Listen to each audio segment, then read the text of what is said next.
انور صاحب کے پاس آتے ہیں. سجاد انور صاحب، کتنا ضروری ہے اس وقت تمام سیاسی جماعتوں کا اکٹھا ہونا، اور بلاول بھٹو زرداری صاحب نے جو اعلان کیا ہے، جو آفر کر رہے ہیں کہ ایک مشترکہ ایجنڈا ہونا چاہیے، ان سیاسی معاشی حالات میں ہم سب کو اکٹھے ہونا چاہیے، تو اس کو کیسے دیکھ رہے ہیں آپ کہ کیا یہ آفر ایکسیپٹ کی جائے گی، سمجھا جائے گا کہ اس وقت کیا سچویشن ہے، بہت مشکل حالات ہیں؟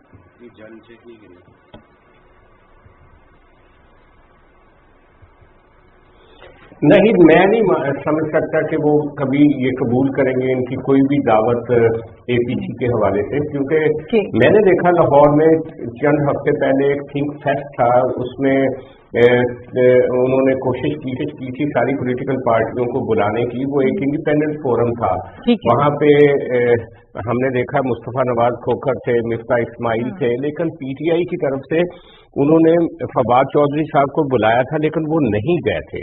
وہ ایک انڈیپینڈنٹ فورم پہ بھی جا کے انگیج نہیں ہونا چاہتے دوسری سیاسی جماعتوں کے ساتھ. تو کجا اگر پیپلز پارٹی کوئی اے پی سی بلاتی ہے یا گورنمنٹ، تو وہ تو مجھے امپاسبل لگتا ہے. لیکن ان کا پتہ بھی کوئی نہیں ہے، وہ یو ٹرن بھی لے لیتے ہیں طرح طرح کی چیزوں پہ. لیکن یہاں میں ہمایوں صاحب کے جو پوائنٹ آف ویو اس کو آگے بڑھاؤں گا. دیکھیں، آپ کے ملک کا کانسٹیٹیوشن ایک طرف ہے اور عدالتوں کے فیصلے ایک طرف ہیں، لیکن جو معروضی معاشی حالات ہیں وہ یہ ہیں کہ اگر پی ڈی ایم یہ والا جو پروگرام ہے آئی ایم ایف کا وہ لیتی ہے اور 170 ارب روپے کے نئے ٹیکسز لگاتی ہے اور اس کے نتیجے میں نئی مہنگائی آئے گی اور اس کے فوراً بعد آپ کے کانسٹیٹیوشن کے تحت الیکشن ہو جائیں گے، تو آپ نے پلیٹ میں رکھ کے پی ٹی آئی کو اقتدار دے دیا. تو بیسیکلی ضرورت کیا ہے؟ ضرورت یہ ہے کہ اس وقت کچھ چیزوں کو ریویو کرنے کی ضرورت ہے. آپ نے دیکھا ہماری ریسنٹ ہسٹری میں کیا کچھ نہیں ہوا. محترمہ بینظیر بھٹو صاحبہ کی شہادت ہوئی تو ایک ڈکٹیٹر تھے جو پریزیڈنٹ تھے اس ملک کے، انہوں نے 1 سال کے لیے الیکشن آگے کر دیے تھے. ہم نے یہ بھی دیکھا کہ جب جنرل مشرف نے ٹیک اوور کیا تو ہماری جوڈیشری نے ان کو 3 سال بھی دیے اور کہا کہ آپ آئین میں ترامیم بھی کر سکتے ہیں.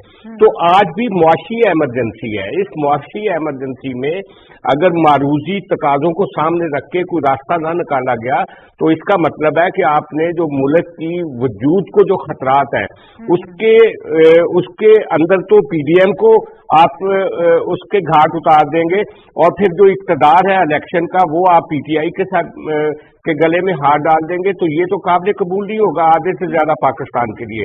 سوسائٹی پہلے ہی نفرت اور جو پولرائزڈ ہے. تو میرا خیال ہے کہ کوئی بیٹر سینس پر پریویل کرنی چاہیے. پی ٹی آئی کو بھی سوچنا چاہیے اور ان لوگوں کو جو سٹیک ہولڈر ہیں، ریگولیٹرز ہیں، ہمارے ادارے ہیں جو آئین کو دیکھتے ہیں، ان کو بھی دیکھنا چاہیے کہ اس میں سے کوئی راستہ نکالنا پڑے گا. اس طرح سے سیدھا اگر آئین کو آپ سامنے رکھ کے اور عدالتوں کو سامنے رکھ کے چلیں گے تو آپ کے ملک میں ایک نئی افراتفری جنم لے گی. اور وہ ہمایوں صاحب ٹھیک کہہ رہے ہیں کہ ایک پارٹی تو مسلسل ڈسٹرب کر رہی ہے. تو آنے والا وقت بھی وہ تو انہوں نے اچھی اکانومی کے ساتھ اس ملک کو 3.5 سال میں ڈبو دیا تھا اور اس وقت تو ہم بحران میں ہیں اور اس وقت اگر وہ ان کے ہاتھ میں باغ ڈور جاتی ہے تو آپ پھر دیکھ لیں اس کے کیا نتائج ہوں گے. تو بہرحال میں نہیں سمجھتا کہ آنے والے دنوں میں کیا ہونے جا رہا ہے، لیکن اگر اس ملک میں کوئی سوچنے سمجھنے کی طاقتیں کہیں پہ موجود ہیں تو ان کو فیصلہ کرنا پڑے گا. ٹھیک ہے. اچھا صافی صاحب، آپ اس وقت میں نے آپ جو بات کر رہے